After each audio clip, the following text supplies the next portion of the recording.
All right, hello. This is the orientation for CNIT 123 and 124. Now, Liz up there, Elizabeth Biddlecombe, is teaching two sections. I'm supposedly teaching one, but that's a mistake. It's really Liz. So I'm just the instructor of record, but she's going to be doing everything. And however, if anybody wants help in anything, you can come to my help sessions on my page, samsclass.info. I have Twitch sessions Monday through Thursday in the evening at 7:30 and Saturday at 11:30. And I can answer questions about any 123 projects or anything. But Liz will be the main instructor. And that's all I wanted to say. I'm going to step back and let Liz carry on. Oh, thanks, Sam. And just to circle back on what Sam was mentioning, all the info here is here on his most excellent website, samsclass.info. And if you want to join any of those help sessions, you can see the directions and the times to do that here. And you can join Sam's Twitch stream or the Zoom. So with the Zoom, you can share your screen and uh, it's a little more interactive and easier to get help with something you're trying to figure out that way. So if you really get stuck, a lot of the time I can get you unstuck if you reach out to me with a message. Send me an inbox message. It used to be I would ask students to send me email, but our email is sort of a black hole. And so our campus email is sort of a black hole. So sometimes messages get lost in there. If you do send me an email and you don't get an immediate response, I'm not ignoring you. I may not have just seen the message. So um, try sending me a inbox message on Canvas. A lot of the time I can give you enough hints to get you unstuck. But if you're struggling, we don't want you struggling for long. So try joining one of these sessions so that Sam can get you some live help and get you unstuck. Um, the way this class is scored and the way that it works is maybe a little different than what you're used to in a bunch of your other classes. Students always seem to be pretty surprised when they see the scoring scheme for this course. So what I have pulled up right now is the course page for CNIT 123. We may have students here who are from both CNIT 123 and 124. 123 is the intermediate level course, and 124 is the little bit more advanced.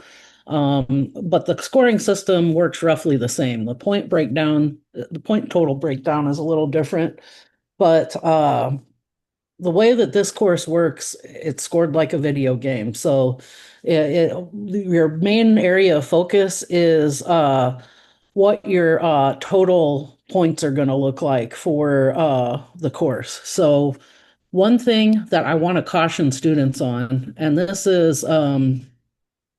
may be a poor example. So let me stop my share for a second so I don't inadvertently share any confidential information here. And get down to my totally useless test student. Oh, they took away the test student. Great. Uh, okay. Um, Why student view? That usually does it.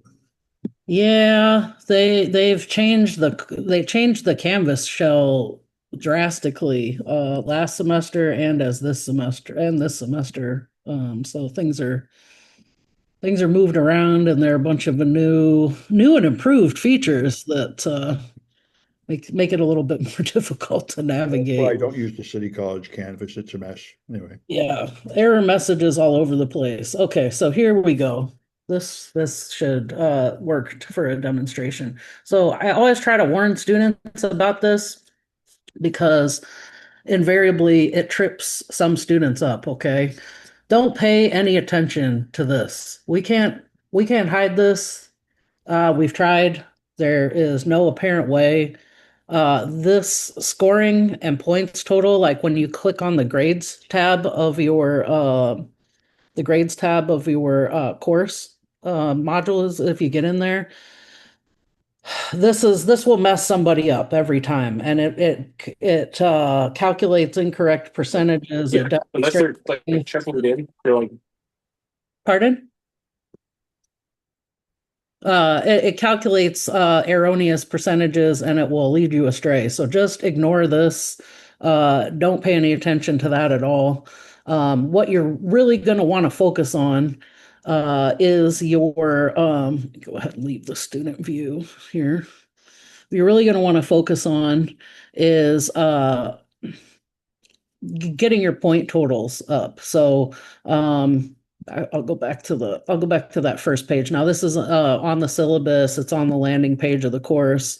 It's really clear. If you need to check in, um, just let me know. Reach out. We can calculate what your point totals are if you're just wondering where you're at. But there's a very easy way to keep track of this. So you'll see once you go into the course itself, it's set up. Oops, it's set up in such a way that sorry, layers are difficult here, being difficult. Um, okay, so you'll see that it's set up in such a way that there are modules here. And at the very top of your modules, sorry, this is being extra slow right now. The very top of your modules, you'll see a capture the flag module. This is really the most important part of the class. Um, and we'll come back to that in just a second. As we move down, there are some discussion posts you'll see, some projects. You'll see some quizzes in here. You might see, if you go down further, you'll see like a midterm exam, you'll see a final exam. I want to let you all know right now, none of this is required except for I do ask students to turn in this ethics agreement. That's just an easy 5 points. And I do ask students to complete the discussion posts. It's just a compliance thing where they ask us to do that for distance ed classes. I do my best not to make them boring and to make a good use of your time. But it is a good way to interact with your peers and have a little bit more of that human contact element that we're missing, not being able to meet in person.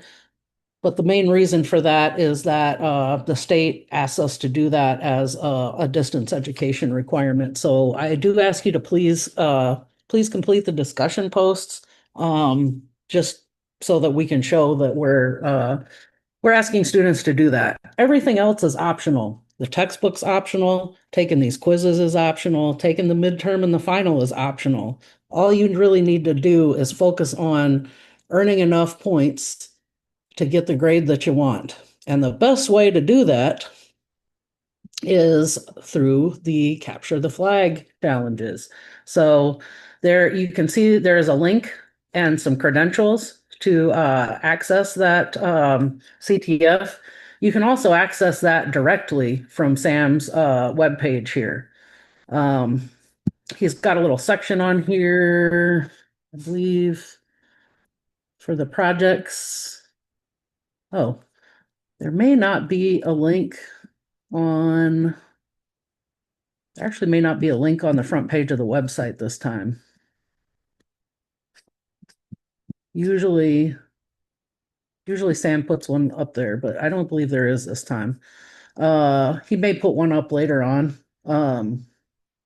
But you can, oh, here we go. Projects. There's one for 124. It just looks like maybe the 123 link isn't up yet. So there are two different CTFs, one for 123, one for 124. I'm just going to show you the 124 one right now. You'll see it'll ask you to enter your creds. They're the same for both CTFs, Hacker and Secret. And you'll see again those credentials are also here in your Canvas course shell. Sam devised a new way of having you enter your scores. So you're welcome to do it. And you'll see there's a scoreboard. You'll see the challenges here. And you can take your choice. So for some students, you're going to come in at a pretty advanced level, and maybe you don't really want to do any of the super basic stuff because that's like you're way beyond that, right? So maybe you are, or maybe you're just really interested in doing more, web app attacks. You can go right here. Do not feel compelled to start at the beginning and work through every project or anything like that. You will see off to the right here, associated with each of the challenges, there are point totals and possible points that you can earn. So you can rack up those points towards your total score by doing these challenges. This is the encouraged way. I students tend to learn the most through doing these challenges, and they tend to be the most fun. And I will say too, this stuff is the most up to date. Now, maybe not everybody's comfortable with that, especially students coming into 123. A lot of them kind of freak out when they see that, and they want some more of the foundational stuff. So that's okay too. You will see as you go through your modules, there are some recommended projects here. And if you just don't really know where to start, well, I'll go ahead and open up the 123 CTF. You can look at some of these recommended challenges to give you an idea of where to dive in. So you'll see there's some basic challenges here, and then it gets more advanced as you go along. Again, don't feel compelled to start at the beginning and work through it sequentially or to do all of the challenges. It's up to you. You're free to pick and choose. You're free to do them out of order. There are some videos attached that demonstrate some of the steps to working through some of these challenges. And we're here to help you if you have any other difficulties with that. So up at the top here, you'll see at each page, you'll see some links. So you'll see a scoreboard link, you'll see a submit flags link. Once you complete these challenges, let's go ahead and let's look at one of these early ones. So these cloud and local servers, I will say the one caveat about doing things in order is this is a good place to start. There are a couple reasons for that. Now, first of all, you're going to need some of these virtual machines in order to complete the other challenges. So you want to make sure that you're able to get the required resources up to complete some of the other work in the course. Another reason that you want to do this at the very beginning is, especially while we're still in the add drop period, you want to make sure that you're comfortable setting up virtual machines. If you have no networking background, if you've not done any kind of technical courses, if you're really uncomfortable with setting up a virtual machine in the cloud or running one locally, you might want to go and take a couple other classes and then come back to 123 because it's sort of an intermediate class, and if you want to get the most out of it, you just want to make sure that you have that foundational knowledge before you come in so you're not feeling totally lost. I don't want to discourage anyone from taking the course. We want you here. We want you to enjoy it and learn a lot and have a great time. But if you and you don't need to know how to code to succeed in this class. You don't need to be like a technical genius or have a whole lot of, you don't have to be an engineer. But you do want to have um, a little bit of background. And if you haven't taken any courses, a good course to take before this is one CNIT 120, which goes over a lot of the basics of cybersecurity and gives you a little bit more of that foundational knowledge before diving in the deep end. And I'm going to just pause to see if anybody has any questions or any concerns or anything you'd like to talk about before we keep going. Any questions? I'm going to check the chat too here. How about attendance? Okay, so I'm still confused about okay, great. Great question in the chat here. Hello, teacher. How about attendance? I'm still confused about the schedule. Do I have to do live on Zoom or do it on our own time? These are fully asynchronous courses. You can do it on your own time. This isn't even a required Zoom meeting. But we'd like to do this at the beginning of every semester to answer questions and make sure that folks have the resources they need. And just connect with you folks and meet with you. So it's fully asynchronous. You can do it on your own time.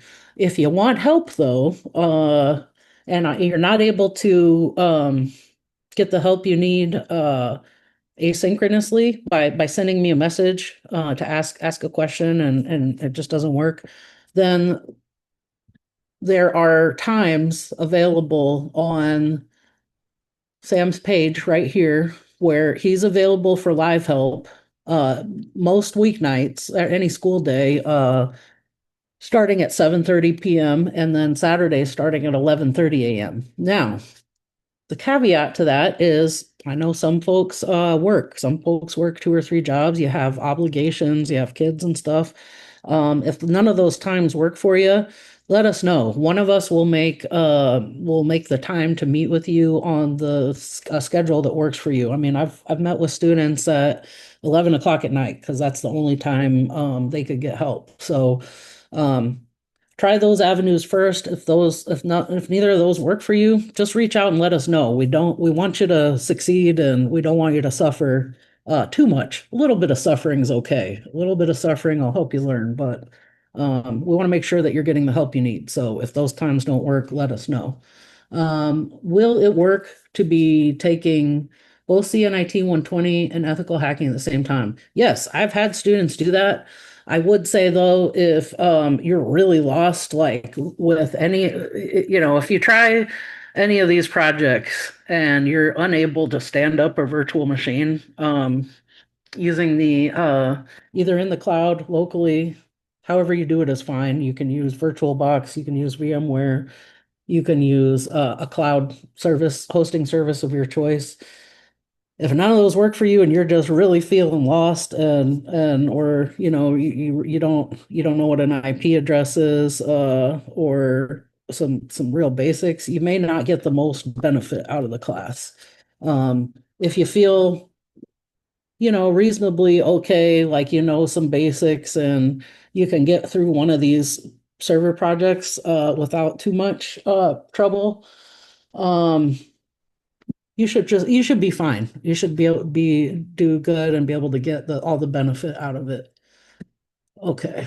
Um, is there a chance? Oh, okay. Is there a chance? Hello, Professor. Is there a chance that the hands-on ethical hacking and network defense could be listed in the bookstore materials for that class? I know the book is optional, but I have a bookstore voucher and it would be very helpful if listed there so I could buy it. I can do that. I have pretty much quit bothering with the bookstore because the last several times I tried to get them to order the textbook, they either got the wrong one, got the wrong edition, or didn't get it at all. So I sort of gave up on that. Now, I want everyone who wants the textbook to be able to get it. And I will show you folks something, as a an official instructor. I would never recommend students pirate their textbooks. However, uh, I want to make sure that oh no, it's not down, is it? Hold on. Let me make sure. I want to make sure there has been a really good okay, that's right. I had a typo. Let me just make sure that I'm showing you where to stay away from. Anna's Archive, also another great one. Anna's Archive, it's on there, it's free. Looks like my original repository may be down right now that I was going to share with you. But there are several free ways to obtain this. Yeah, it looks like their server's down. There are several ways to obtain this book for free. And there is some interesting stuff in there. But again, it is optional. Anna's archive is an excellent resource too. Thank you for posting that, Ariel. Thank you. Go ahead and check here. There's also a lot of other good content on here. You can find all kinds of good materials on here. I've found some good, not just good books, but some other good resources. Some of those scientific research papers that are paywalled, and they want to charge you $80 to read it, this is a great resource for those too, and for some of your other classes as well. So definitely bookmark that and check it out. Any other questions so far? Um, and if you need, if you're really looking for a hard copy, I can see what I can do. But I would say that I would say it's going to benefit you. It's going to benefit you to learn how to source these. Okay. Oh, this is a great question. Is it common for students to do a combination of both the Canvas modules and the CTF objectives? Absolutely. Every semester, students are doing both. And though some students just want to do CTF, and that's fine. You can just do CTF problems. I do ask again that you participate in the discussion post just as a compliance measure. But if all you do is answer the discussion posts and do CTFs, that is fine. In fact, in some ways, I would say you're going to learn more doing that because the projects on Sam's CTF page here are more current. Now, while you can do while you could do all CTF problems, um, you can't get it doesn't work in the other way. You can't get all the points you need by doing no CTF problems and only what is in Canvas. Um, it's important, and you will see there is a minimum required amount of points that you're going to want to get, and then I ask folks to submit. I ask folks to submit and get a certain amount of points by midterms and a certain amount of points by the end of the course. Just because now I've had students who do this, and you can do it if you want to, but it makes a lot more sense, to you can wait till towards the end of the course to start racking up all your points. I don't advise that.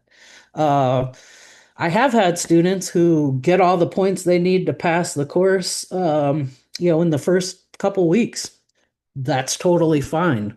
In fact, that can be a great way if you're taking a bunch of classes to balance out some of your workload as it gets harder and harder towards the end of the semester and we get closer to finals. It does give you an opportunity to say, okay, I've earned enough points for that class. I don't really need to worry about it, and I can focus on these other classes that have hard due dates. They have hard requirements. Things are weighted, etc. So if you've earned if you've earned 733 points or above, you've earned an A in the class. If it takes you all semester to earn it, that's fine. If it takes you a couple weeks to earn it, that's fine. It's on your schedule. You don't really have to you don't really have to pay attention to that or to things being weighted. So you'll see when we get down to midterms and finals, those are the same way. These are not required. And even there's a note on here saying that it is not mandatory. I want to make this clear to everybody. I do think it's a good idea to take the midterm and final only because it helps you kind of gauge your knowledge on things and you might learn something taking those exams. They also can help you to practice for certification exams, like if anybody's trying to get their Security Plus, for example. Um, it's good to be able to build that skill of taking multiple choice and exams because that's how most of these certification exams work. However, you don't have to.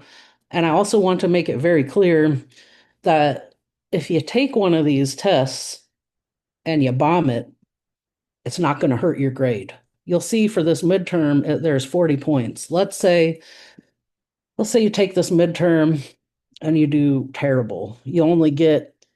Let's say you only get 15 points out of 40. Normally that would be an F and it might throw your grade off. In this case, it won't. If you only earned 15 points, that 15 points goes on to your total for the course, your grand total. It won't hurt you to take the midterm, the final, any of the quizzes.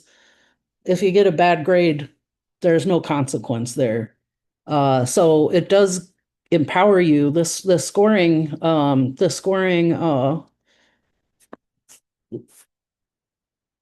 arrangement does empower you to earn the grade that you want. You just got to put in enough work to earn the points that correspond to the grade that you're trying to earn. So I hope that answers the question. Does anybody else have any questions so far? Oh, thank you. Thanks for that's another great resource that I use all the time. That's excellent. Definitely bookmark these links in the chat. Those are wonderful resources. So back to the CTF. You'll see as you complete some of these, um, let's look at this first one here. So essentially the entirety of this project is standing up a virtual Windows machine. Again, you can do this locally, you can do this in the cloud, doesn't matter. Once you get to the end of the project, you'll see something like this. On each of these pages, the flag that you're supposed to get, or flags for some projects, because some of them have multiples, you'll see right here, the flag is designated as flag ED32, and it's surrounded by a neon chartreuse green box. And then the flag that you're supposed to get in the screenshot is it's obfuscated here. What would be appearing under this bar is what you're going to want to submit for your flag. So when you go to submit your flag, you will go back to, if you look at the CTF page, you'll see, one moment, go back. Let me go back here. You'll see up at the top of the CTF that there is a link to enter flags. So since this is ED32, you're going to go to series first. The series is one of the letters here. So in this case, it's going to be ED. And then you'll see in the next drop-down menu, it shows you all of the numerical signifiers under each of those challenge series. So in this case, since it's ED32, we'll select that. And then you will select the last four digits of your student ID. And you can pick your ID here, and then whatever is hidden under this box here, you will copy and paste that into the flag box right here, and then click submit. After you have done so,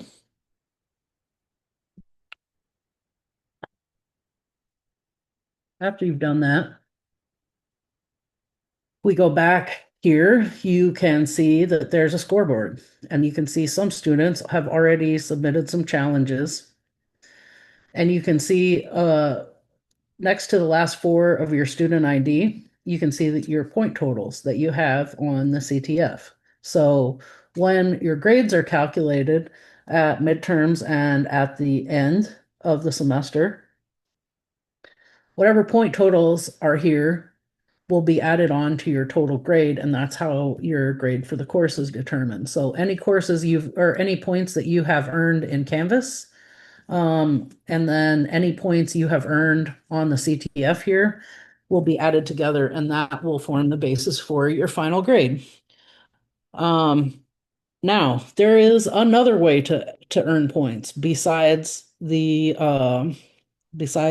content in Canvas and the scoreboard. I'm going to talk about that in a second, but I want to pause here and see if anyone has any questions about the CTFs or how you enter your points or how you view your points. I am not seeing any questions in the chat, and it doesn't sound like anyone is unmuting themselves.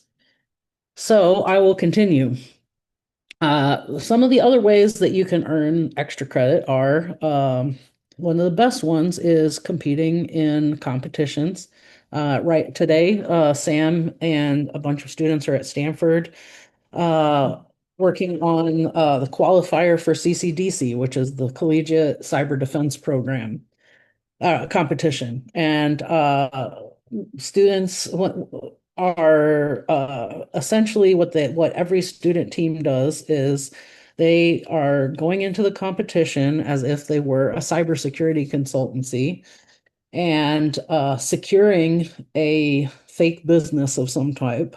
I'm not sure what it is this year. In the past, it's been trucking company, travel agency, believe there was an airport one year, public utilities, and that organization is being attacked by hackers. And it's your job as the student team to go in and secure all of the critical assets and keep the services running for that organization. And you're scored as a team based on keeping your services up, performing what we call injects, which are the type of requests that you might receive from a business or executives. Like, for example, they might say, "Oh no, we've realized we have no device policy, no bring your own device policy. So we need you to write one for us right away." Or, "Oh no, we realize we have no inventory of our digital assets. We need you to draft a network diagram of our and give us a spreadsheet that enumerates all of our digital assets and what services are running on them." Um, and it's a really good way to learn. In the fall, we have CPTC, which is the offensive counterpart to CCDC. CPTC is a collegiate penetration testing competition, and in that competition, student teams are also performing the duties of a cybersecurity consultancy.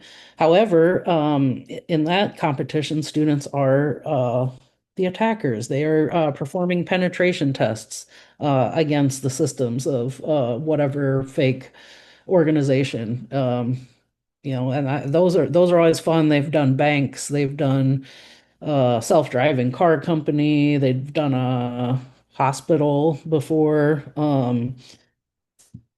They're all different. Every year it's a different thing, and your consultancy goes in, performs penetration tests against their systems, and you draft a report.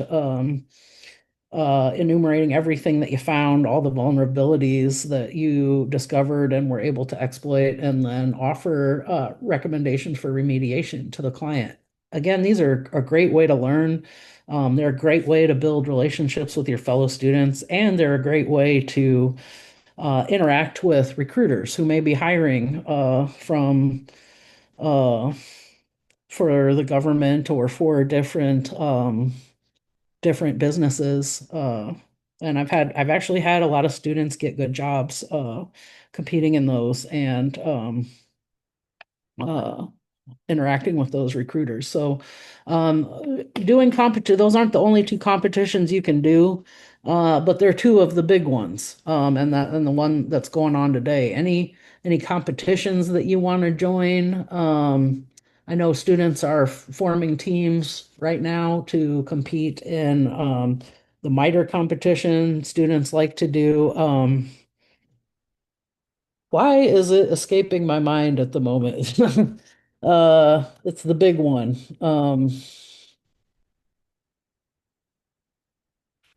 NCL, that's the one I'm thinking of. Some students like to do the NCL competition. Any of those, talk about it. Those are usually worth a good chunk of extra credit points. Um, if you want to, another one that's pretty popular with students is they will pick a target off Hack the Box and uh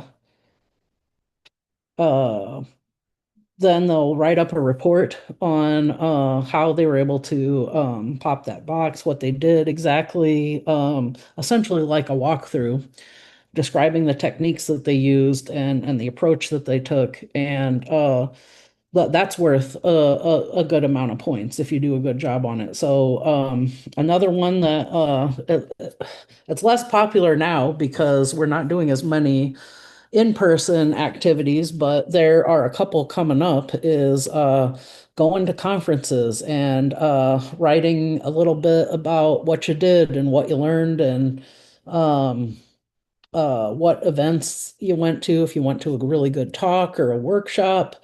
And I believe that we've got, usually, let's see, when is this coming up? Usually, they have a student day at RSA, and that's, I believe, coming up in February.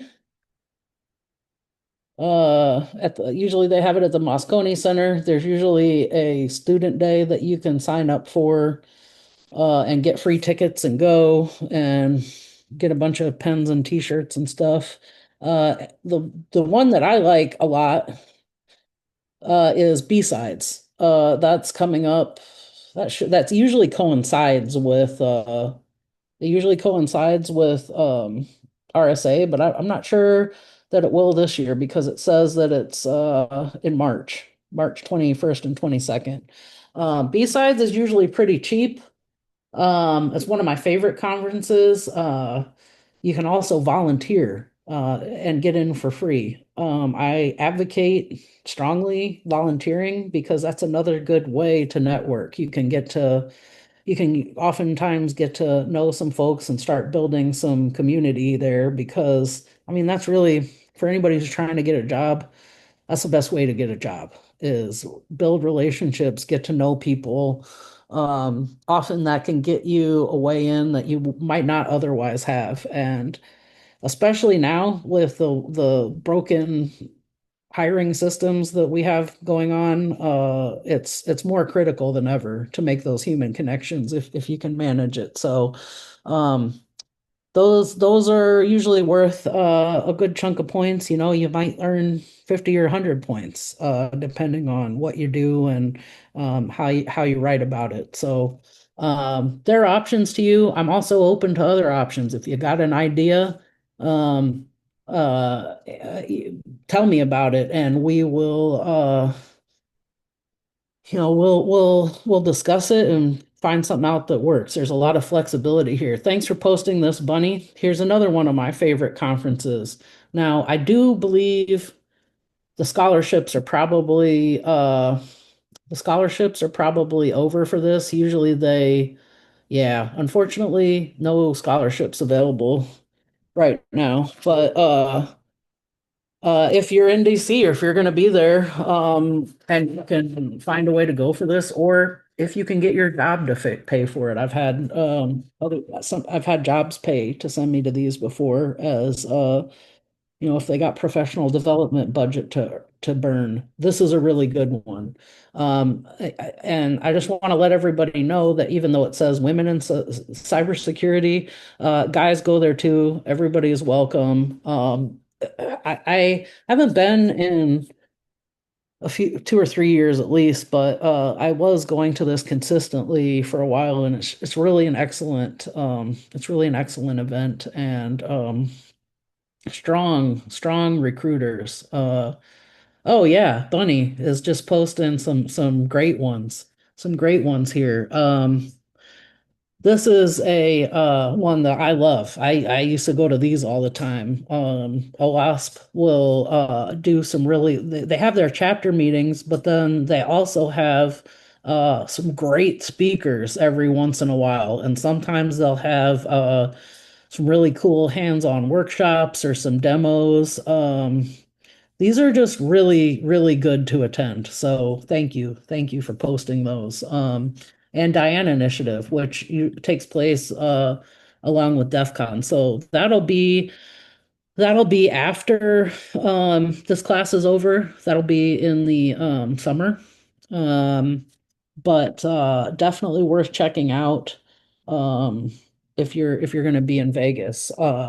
And also besides Vegas, which is one of the lesser known conferences that are going on during Hacker Summer Camp, along with Black Hat and DEF CON. Um, so definitely check these out. Those are uh, those are good events. There are other good events. It doesn't have to be one of these. Pacific Hackers has events sometimes down in San Jose or Sunnyvale. They're worth looking into. Let's see if I can. And I just ran into the organizer a couple months ago who said they're going to start doing some more events and workshops. So check these out. If anybody's down in SoCal, it looks like they're having a con down there. So, I mean, there are cons everywhere. There are events, there are talks.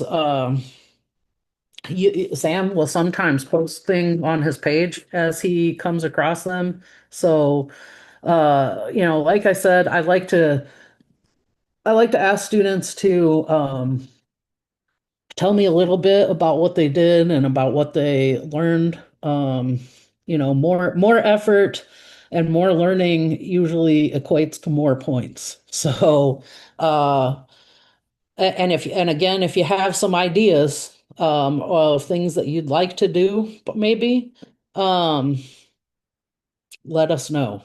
We'll have a talk about it. So, um, as you can see here, well, I guess the sign up's over, but we do have a couple of teams of students who are doing that. So if any of you are on one of those teams, please let me know so that you can get your extra credit points.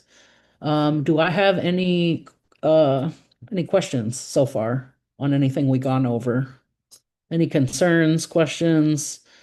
Oh, I realized I missed one back here where someone asked about laptops. Someone asked about laptops. Where is the question? Maybe they deleted it. I don't know. Or I'm not seeing it. I thought I saw a question pop up about CCSF laptop loaners. I am not seeing the question now. I'm not really sure about CCSF's laptop loan program. I will say you're going to need a computer of some type, because you can't really do this on an iPad or a tablet or a phone. Some Um, students get one from the library, but they're not administrators, so they would have to use cloud services. yeah. Oh, okay. I didn't know if they were still running that program or not. So yeah, there is that available to you. If you're unable to. I don't know if any of the campus computer labs open. to students? The only one I know is Science 37, and it's only open when I'm there, Monday, Wednesday, and Thursday evenings. So a couple students work there, but that's really not a lot of time. Yeah.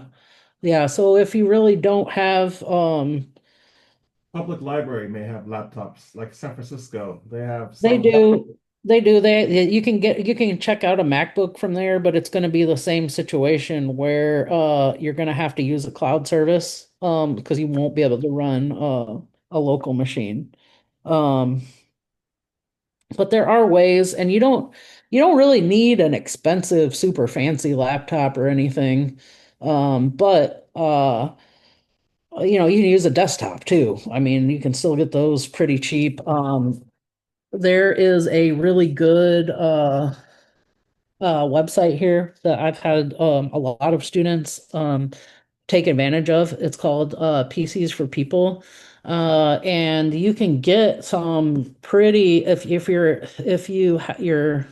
you qualify income wise, uh, you can actually get some really great resources here. So there's super low cost internet. You get an internet hotspot that is it's unlimited from there for pretty cheap. And then you can also get refurbished tech from there that I'm not even sure. In fact, I'm not even sure if you have to meet the income limits for that. Might be a situation where anybody can get the computers. But you can get a decent machine that's enough to do what you need to do for pretty cheap. Um, and if the if this is a area that you really want to pursue and that you are trying to work your way into a different career, I would say like get creative and look for ways to get yourself a machine so that you have access to it at any time and that you can practice at home. I've also had students take an older machine that they get either like from the thrift store or from as a hand-me-down and upgrade it a little bit, put a little bit more RAM in there, and they're able to use it as their home lab machine. So there are some different ways that you can you can get some workarounds for low cost. Another sorry, let me go ahead and plug this in again. Another way, another resource for you is if you're looking for if you, maybe you don't meet those income limits, but you're still really kind of struggling and you don't have internet at home.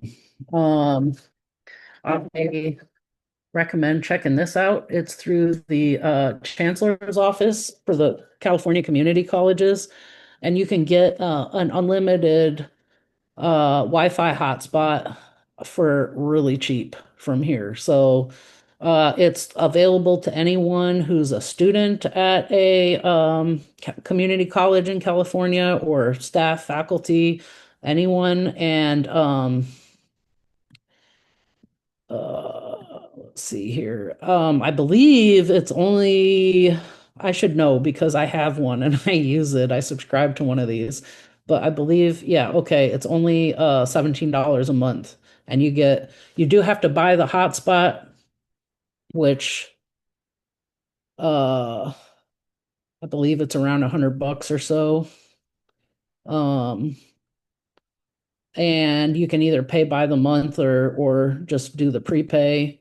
Um, but once you buy the hotspot, they'll send it to you and you're hooked up to it. And I've been able to I've actually tested out a bunch of all these projects on here, and it works fine. Like there's no filtering. This is just an MVNO that resells T-Mobile broadband. And so somewhere on here, there's actually a link to buy the hotspot. Um, It's collegebuys.org. Um, and there's some other deals on there. Like you can get discounts on some software. Of course, it's not working for me right now. But you can get like software discounts and some other stuff that they've like negotiated a deal with the chancellor's office. So this is a good resource to know when it's actually working, right? Their products do work. I am a subscriber. It's really handy to have when you're out and about, because you can use it. I mean, I've used it all over the country, and it's worked fine. So that's handy for when you're traveling. Link to the foundation. Let me go ahead and drop that here. I don't know why they're not. Their website is like not working really well right now. Uh, Second here. See if I get through that. Okay. Not cooperating today, but I would say try it later. Here's the college buys store, which is the one that you would use to sign up, and that's where you purchase the hotspot from. Um, I just dropped a link in the chat. Anybody who needs it. Um, Let me try going just straight from the portal and see if it's working a little better today. Um, okay. They've redesigned the website, so um,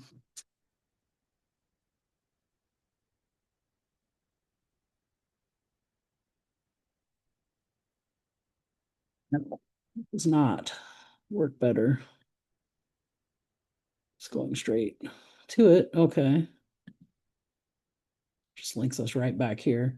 Well, try checking this out a little later. It just seems like they're having issues right now. Let me try it on a different machine. They're pretty fast too with sending it out to you. I've actually been subscribing to this for several years, so um it works pretty well. Okay. For some reason, it's just not working on the machine that I'm trying to do the demo on, of course. So I'm trying it on my other computer and it's working just fine. So it may work okay for you folks. Um, Another resource for you is I don't know if anyone is I don't know if anyone is looking for a job. If you are looking for a job, I'm gonna drop a I'm gonna drop an email address in the chat. I just did. It's snelson@ccsf.edu. That's the email address for Steve Nelson. He's one of our workforce and employment specialists at CCSF who um, really knows a lot about he really focuses on CNIT and I believe maybe what is it, the construction engineering department, they may use him too. He's fabulous. If you're looking for a job, I cannot recommend linking up with Steve highly enough. He's got he's got a lot of experience. He can help you get your resume tightened up. He can help you look at potential internships or apprenticeships or jobs that where maybe the city or the county is hiring. PG&E is another big one where students have gotten jobs in the past, and he's just got a lot of great connections and a lot of good advice. Sometimes he is able to get a hold of vouchers for certification exams. So let's say you want to apply to a job that says, well, you really need your Security Plus just to apply as a compliance requirement. He can sometimes get vouchers that will let you take the exam for free. So he's a really, really, really great, just a great human overall, but also a really good resource for you. And as Bunny just posted in the chat, um, there is an upcoming job fair that you may want to check out. If you look here on Sam's page too, you'll see CNIT 197 and 198. If you're in a situation where you need to get some more college credits, maybe you're trying to finish your certificate or degree, look into this because you can sign up for one or both of these. As memory serves, 197 is 1 credit and 198 is 2 credits, so you can take them both concurrently and get 3 credits if you're trying to bulk out your credit hours. And you can get credit for your work experience for an internship or just your regular job if it relates to the appropriate domain areas, right? So that's something to consider if you're looking. There may be a link on Sam's page for the job fair. I'm just putting it up now. In fact, I just told everybody I thought there would not be one. This is great news. Yeah, excellent news.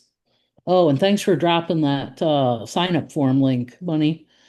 So you can go there, you can sign up. So helpful. Really appreciate it. You can sign up for this if you're looking for work. One more free resource I want to share with you is Calbright. So I also teach there. I lead their cybersecurity program. Um, it is an online community college offered by the state of California. It's free at this point in time. They are going to move to a model where they start charging folks. But right now, it's free. Your tax dollars pay for this. And you can sign up for, there's IT support, there is networking, there is, at this point in time, defensive cybersecurity. So when you take that program, it's completely online, it's all self-paced. And you do it on your own time, and then when you finish the first course, you get a voucher to take your Security Plus, a free voucher to take your Security Plus exam. And then when you finish the second course, you get a free voucher to take your cybersecurity analyst, the CompTIA cybersecurity analyst exam. So you get your Security Plus and your CISA Plus for free.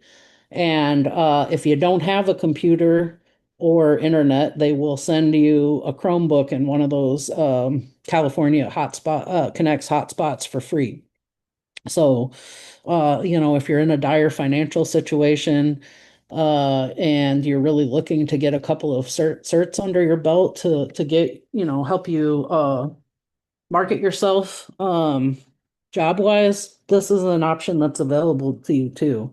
And if you sign up for it and you're getting a runaround or you end up on a wait list, or if you have issues with there's what's called a prerequisite challenge process where to take the cybersecurity program, they want you to have we want you to have some experience before you get in, whether that's work experience, whether you've gotten, your Net Plus before, if you've taken some networking background. There are different ways to satisfy this prerequisite challenge requirement, but if you decide you want to apply and you're going to submit the materials for this, just reach out to me and let me know. So I'm one of the people. I'm one of the people on the panel that approves or denies those. So if you reach out to me specifically, I might be able to help you get through the process and get into the program. So if that's a little too much and you're like, whoa, I'm not trying to get there right away. You can take IT support and get your A plus, or you can take networking and get your Net Plus for free. I do have students that take those first. Some of them get all of them. They get their A plus, they get their Net Plus, and then the two cybersecurity certifications. Um, Sometime in the next few months, I'm going to be bringing on a offensive security program as well, where you can get your security plus and then you get your pen test plus. Um, the wheels of bureaucracy turn slowly, so I'm not entirely sure when that program's gonna be released, but it's coming up. And let's say some students who are going to be in the classes that we're in now, or want to take this, you might already have your Security Plus, but you want to get your CISA Plus or your Pen Test Plus. That's fine. You can still sign up, and then you can send me a copy of your Security Plus, and you automatically pass the first class in the program and start right on the second one. So that's something that's available to you too. Um, a lot of good resources out there. Take advantage of them. Some of you may not be doing this because you want a career change or a job, and that's totally fine. I know that CNIT 123 can count as a gen ed elective, and so we often have students who signed up just because it sounded interesting and they'd rather take this than some other boring class. That's totally fine. Um, we welcome that. You might discover a new hobby or something you like. That's great. We love people coming in from other areas. However, I will just reinforce that if you really don't have any technical experience, or you don't know anything about computers or networking, you may want to get some of that foundational knowledge first and then come back and take the class later. Any questions so far? We are getting to the point where we can wrap up on the way the course works, and the way scoring works, and the resources that are going to help you succeed. And hopefully, I think she's here. We will get to have a visit with our exciting guest speaker, who is here to educate and inspire us all.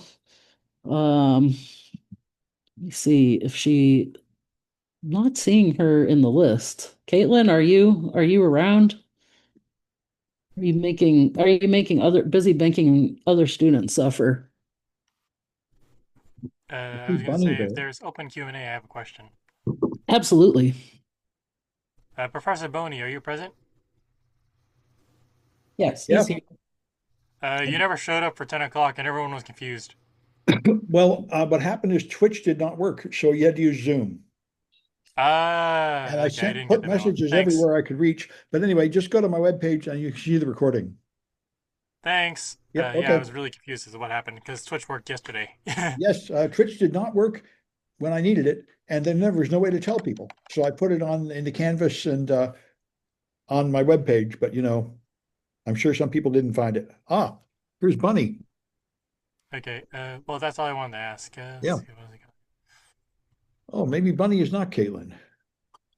Okay, I was prefer to be off recording. Okay. Have a good day. Uh, Len Che, I think she does want to offer the tutoring session. I'll find well, out if she wants to do any this Saturday. If so, I'll put them at the top of my webpage.